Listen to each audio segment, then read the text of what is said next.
Hey y'all, and welcome to the MrMaple Show. Today we've got a special treat for you. Today we've got the Blue Ridge Community College Horticulture Propagation class coming. It's going to be a small class, but we're going to have an opportunity to really sit down and teach people how to graft Japanese maples. If you like this type of content, make sure you're subscribed here on the MrMaple Show. Put out daily content here about Japanese maples and gardening that you'll surely love. We also do a podcast you can check out on your favorite podcast platform. Y'all, we really appreciate it too if you shop with us on MrMaple.com. Let's learn how to graft Japanese maples.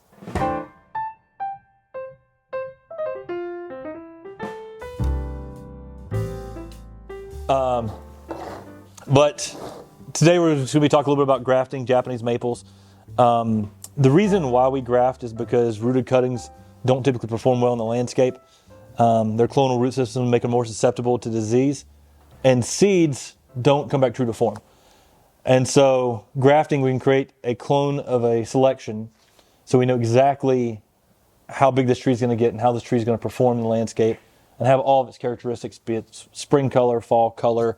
And so we have more of an idea of how this tree is going to perform in different environments by having a grafted selection. And one of the trees that we'll be grafting today is Twombly's Red Sentinel. This is a columnar red selection, stays narrow. And that's what we're going to be grafting today. So this is one that would get 8 to 10 feet in height in 10 years by 1.5 feet, 2 foot in width. So cherry red in the spring, bright red in the fall, kind of maroon during the summer. But that's going to be the selection we're going to be grafting with today. Before we get into the actual cutting process, we want to discuss a little bit about, we've talked about why we graft first off, but the second thing is what the pre-care needs to go into this and the timing for grafting. So pre-care is probably the most important thing for grafting a Japanese maple.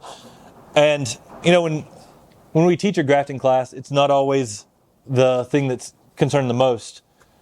Well, pre-care, basically we want to get the trees even during the winter time frame, we want to make sure that the trees dry out and that they're not soaking wet. If they're soaking wet, they're likely to push a lot of sap, and that means that they can often push the graft off. So you may not have as much success if your plant is wetter at the base rather than on the drier side. Summer grafting and winter grafting, we typically keep it on that drier side just so we're not pushing sap heavy, and we're watering them just enough to keep them alive, because we're making a wound and we're trying to get to heal as best we can without really just pushing a lot of sap. On the other side of things, we are past the summer grafting time frame, which typically ends around October 1st, which is summer and fall. You can typically graft somewhere between sometimes June, depending on where you're at, all the way through around that October 1st kind of time frame. And then the next time frame for us that's the most successful with grafting is going to be around December 10th, all the way until they start to leaf out. The best course of action is you are wanting to hit those trees right before a flush of growth, or you're wanting the rootstock to be a little bit active so it can be on that healing side. A lot of times if you have your trees too active, they're going to be pushing lots of sap. But if they're not active at all, it takes longer to heal. So grafting in that December time frame, when you're making a wound on the tree, sliding another cutting into it and trying to get that heal over, that's what grafting is. During the early December time frame, it could take 28 days to heal. As we get closer towards spring in that March time frame, you're going to have, it can take 7-8 days to heal. And so you're going to have more success for winter grafting if you're grafting later in the season than you will early in the season. But again, it's simply because less things can go wrong in that time frame of the healing to happen. If you're doing this on a production standpoint, though, you're going to start early December, try to hit out the things you want to hit up early, and then try to hit up, take advantage of that full grafting time frame to really produce as many Japanese maples as you could possibly produce. And so that's more like what we do here and more like what we do at our farm in Oregon at Buchholz Nursery. Yeah, we do a lot of grafting from December 10th through all the way through. And in fact, at Buchholz Nursery, we also grafted every day we possibly could from the very first beginning time in the summer we could graft all the way through to maybe October 15th. So we even stretched it a little bit further just because of the way things were looking out at the farm out there. And so there's a lot you can do whenever it comes to Japanese maples. And some of the old timers will even go in and understand when they go and do accurate records of your grafting, you could say, hey, I can actually go in and have more success if I graft this variety early and then I graft this other variety late. And so it's real important to realize that it's good to keep records, know what you did, because then you can also figure out what you did wrong. Because a lot of grafting is making mistakes. When Matt and I first started grafting, we grafted 20,000 grafts, and then we had about 600 take. Spent all winter doing 20,000 grafts. And so that's a very humbling experience. But then you got to realize, we're UNC Tar Heel fans, and Michael Jordan said, I missed this many shots in my career. And we're like, okay, you got to realize, what did I do wrong? How do I fix this? And then get better. And, now we're on the other side of things where we're, 90% on takes. And so it takes time, and not everybody can actually get the cutting correct. But the most important process is getting your rootstocks really just starting to become active if you dry them out. During the fall, early fall to early winter, we really want those trees to be shutting down as much as we can. So for fall grafting, we'd actually leave our rootstock outside, typically all the way to about Thanksgiving, and then after Thanksgiving, bring those into a cold frame where they're starting to dry out. And as they're starting to dry out, the rootstocks will start to get white rooting in the pot. And when we see that white rooting on the Japanese maple, we know it's time to start grafting. Because when that white rooting happens, the healing process is going to start happening at a quicker rate. And so that's always a lot to figure out, is that pre-planting process and getting your rootstocks ready. The other thing is you always want your rootstocks to be very healthy. And a lot of times people will be choosing their rootstocks. A lot of times nurseries won't treat their rootstocks very well. Here at our nursery, all of our rootstocks that we've got here are right now are kind of our seconds. So these really aren't even the best of shape. But normally, like at Buchholz Nursery, all of our rootstock, a couple 100,000, they're in a greenhouse getting watered, treated well just like all the other trees. And we start cutting off the water closer towards the time frame we're going to be grafting. And then, treating them with the utmost care, make sure they're getting fertilizer, making sure they're in the best health so that when we do wound them, they heal quickly for us. Because that's what we're doing. We're wounding a tree and then we're getting them to heal. I'm going to take a pause before we get into the grafting process and talk a little bit about the aftercare. The aftercare is possibly the most important process because you can do everything else right, and then you get to the aftercare and you fail, and everything else doesn't matter. You did everything else right. So on the aftercare side of things, we want an area that's got high humidity. Garages, typically not a good idea. They're going to be low humidity. Concrete and gravel and everything that sucks up moisture in the air. And it's typically inside homes, bad idea. Outside, okay. Increasing the humidity in a cold frame, that definitely helps. But also, you can actually take a Ziploc bag, cut it, add a little bit of humidity around the graft, and tie it off with a rubber band to keep humidity close to the graft, even if it's going to be outside. And so that's on a beginner standpoint, that's an easy way to add humidity in the garden. And the other thing is on the aftercare is, again, we're trying to not overwater this tree. If we overwater the Japanese maple, we're going to have very poor success. That's actually one of the things that we did when we did 20,000 grafts. We got excited because we saw the first grafts starting to bud out a little bit. And we started watering the Japanese maples. Well, when you start watering the Japanese maples, then they start pushing sap. So you really need to water them just enough to keep them alive until they're really fleshed out. And once they're fleshed out, the grafts have taken, the grafts have healed, and your trees are going to be, you're going to have more success. So let the soil get pretty dry. Yeah, yeah. Yeah, barely keeping them alive with just enough water. And that's really the key to success with grafting on the aftercare is humidity. Around the wound.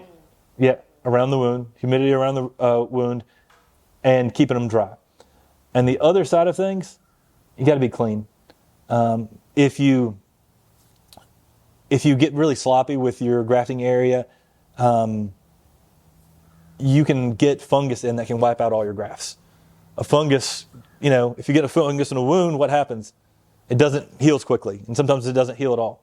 And that's what happens if you get fungus when you're grafting as well. And so some preventative treatments like a light Zerotol, if you've got a greenhouse, goes a long way during the grafting process. Those are the two most important things. The training and the learning how to do the actual grafting process is one of the least important jobs. But it's also something that's really important as well. If you do it wrong, obviously it doesn't take. But the pre-care and the aftercare, they're the most important things. Because if you do the pre-care and the aftercare correctly, sometimes an uglier graft that wouldn't have taken will take at a high yield.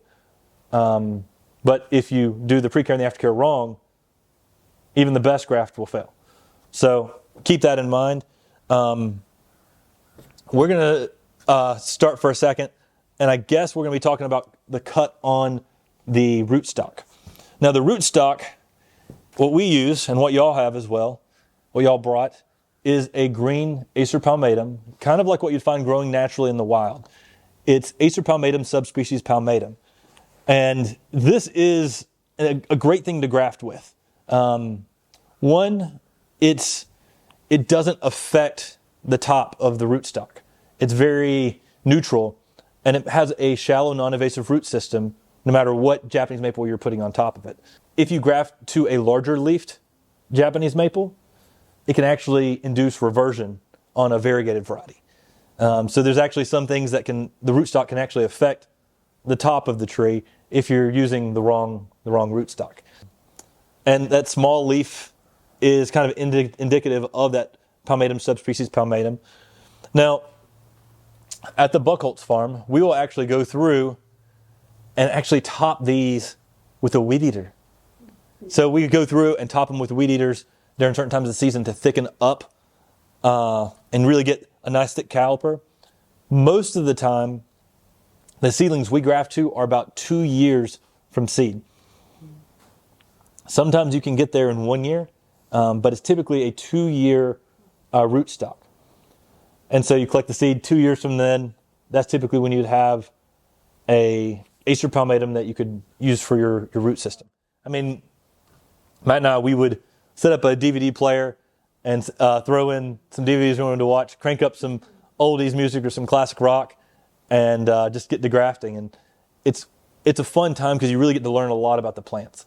You get to really see what the signwood looks like. You really get to understand the growth habit.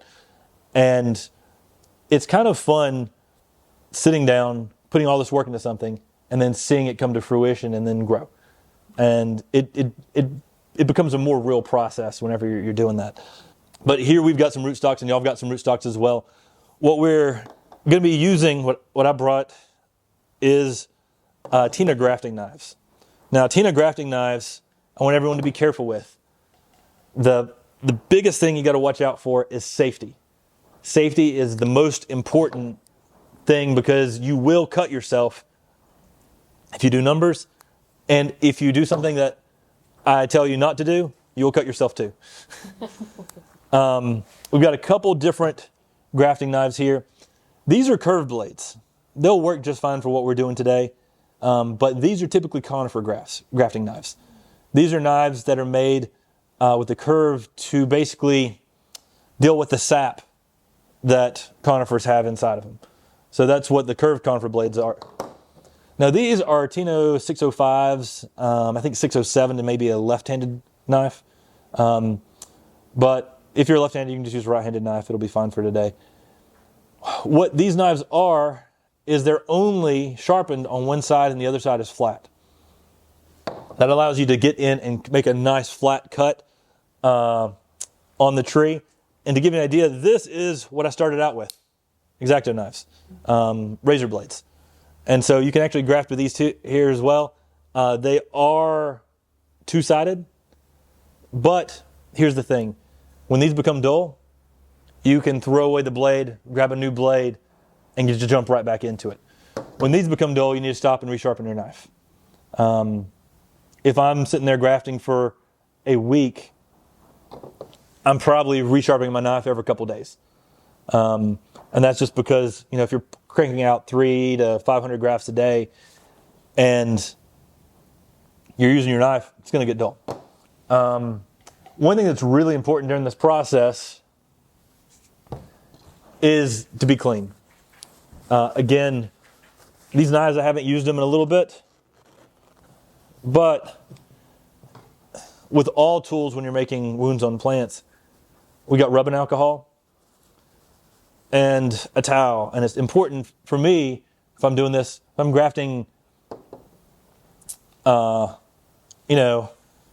probably at least 3 or 4 times a day, I'm stopping and cleaning my knives with rubbing alcohol. And it'll often be something that I do in between sets. So for instance, if I'm grafting Twan Bleeds Red Sentinel, and I finished on the Twan Bleeds Red Sentinel, and I'm moving to another set, I'm starting to stop in and cleaning my knife just to make sure that there's not any cross-contamination between plants. But it's real important to make sure that you keep your knives and your tools clean. And that goes for your trimmers as well. Because you are trimming on the trees, and if you have something on your trimmers, which often people do because what's dead in their yard is what they're trimming on, you can be spreading that around in the garden, and that's never a good thing. Now we're going to get into the actual cutting process, because that's what we're here to learn today, is about the actual grafts. You'll just start cleaning some of those up. So first, I'm going to show you all a little bit. I don't want you all to start doing any cutting until we actually get to that process. If I was doing this myself, what I would do is I would come in here to the rootstock, I'd trim it down, and what I'm looking at is a spot where I'm going to be grafting. I trim this and I leave this on. This is what we call a sap stump. And I'll graft somewhere down here, and I'll leave this to sort of draw out any extra sap until later on in the season. And I'll start slowly reducing that down to the graft point, and then in the spring all that energy will pop off and come out on the graft side. But I've essentially just got it down a little bit lower, got a little bit easier to work with. What's really important here with this graft, when we're doing this, we want the knife to do all the motion. And we're taking the knife, we're putting it at the base of the tree. So y'all can see here, I'm going to flip it around so you can see here. We're going to start here, and we're going to make the knife do the cut. Not our arm, not our pressure on it. But we're going to start here, and then move the knife this direction, putting a light pressure on the back of the knife, and we're going to try to keep it not going deep into the tree. If you put your hands behind the tree like so, and you go deep into the tree, you can cut your hand on the back side of the tree. Especially when you're learning, you're going to start, instead of doing from left to right, you're going to push down. And if you start seeing people start shaking and pushing down, you're going to cut too deep, and you could likely cut through and cut your hand on the back side. So during this process, I want people to put their hands up higher, keep above it, and we're going to use the knife to do the work, which is a motion where we let it go from right to left,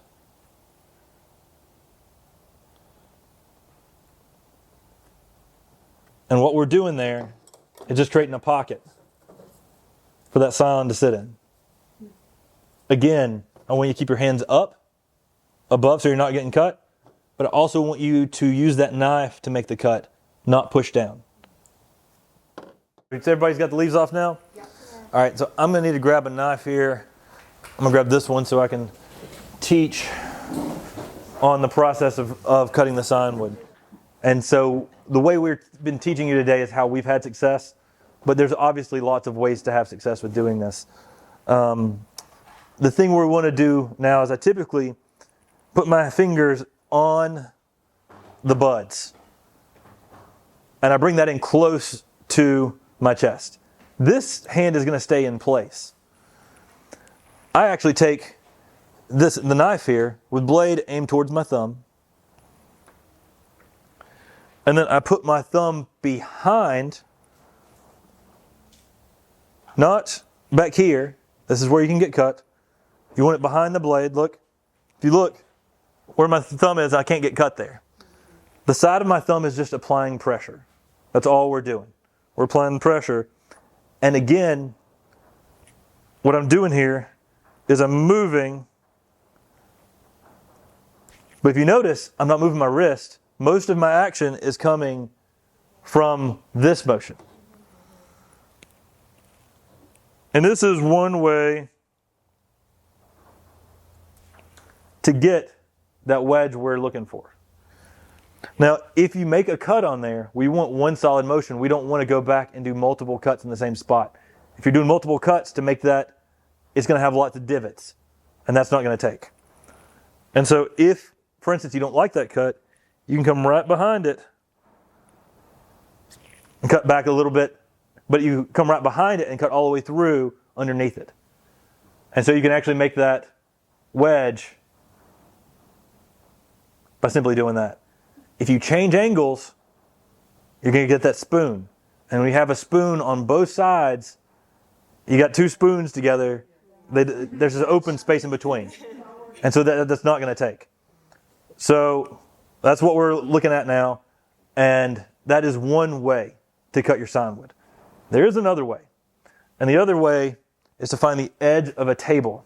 Your knife is you're going to hold one hand down here, and this other one is simply not angled as much. You're doing this. That's where you're cutting short. You're like this. But you still have to angle it some, right? Some. But once you get this set, you're not doing any more. You're just going straight through, right? Yeah. I do this. I start at the tip, and I try to, not great, but, Yeah. and with the knife, it's actually a little bit easier because the knife's got a longer blade. So if you sit here and you hold that down on one side, you just start the knife and let that knife cut, because that knife will cut. Yeah. And then the other side, start here. And you're going to get, there's a little thin green line. That's actually where we're going to be lining up.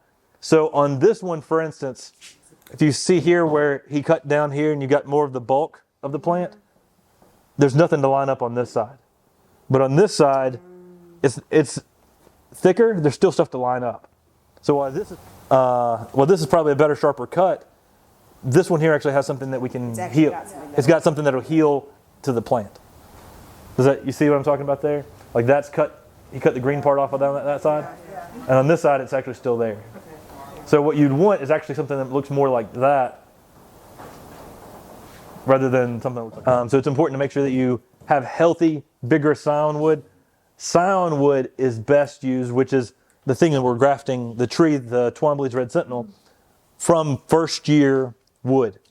That's when you have the most success is first year wood. That most recent flush of growth is the most successful. It really needs to be hardened off if it's during the summer. During the winter, it's typically more hardened off already. But it's real important to make sure that that is healthy. And often some of the best wood can be found on 1 gallons or like 3 gallons. So like 2 to 5 year trees typically produce some of the best sign wood because young plants are vigorous. Well, you'll notice that what you're trying to do is get a flat cut. If you start in with one motion and then you change your knife angle, you're going to create a spoon effect. And so if you keep that knife in one solid motion and the same angle, you're going to be more successful on your graft. So we've learned how to make the cut. We've learned how to make the cuts on the rootstock and the top. So you've already got a pocket and you've got a wedge. And that is a big part of how to make this thing work. The next thing that is going to be important for us to learn how to do is how to put it in to the pocket and line it up correctly. The mistake a lot of people make with this is, one, we were talking about what the best side is. That's because we're only lining up one side. Typically, if you're right-handed, you line up the right side. If you're left-handed, often people will line up the left side. You don't want to put it in the middle. If you put it in the middle, it's lined up on neither side, and it's definitely not going to take. So we're only going to choose to line up one side. And so here I'm right-handed, I'm on the right side, and I've got the side that I like. What I'm going to do is slide this in. Actually, I slide this in. And I often take my fingernail sometimes and try to make sure that I'm lining it up on the correct side. And what we're trying to line up is, you don't want to see any of that white. You want to try to line up the green part that's right between the brown and the white. And it's just important that you don't want to put it, you're trying to line up it right on top of each other. And that's how you're going to get the best healing factor, is when you have the green on the rootstock lined up with the green on the scion. Now, the next thing is, when you get that done, we take the rubber band and we set it down, and we basically wrap the rubber band once around itself. And when it does that, you can actually adjust the scion a little bit better. And then you can come in here and tie with the rubber band.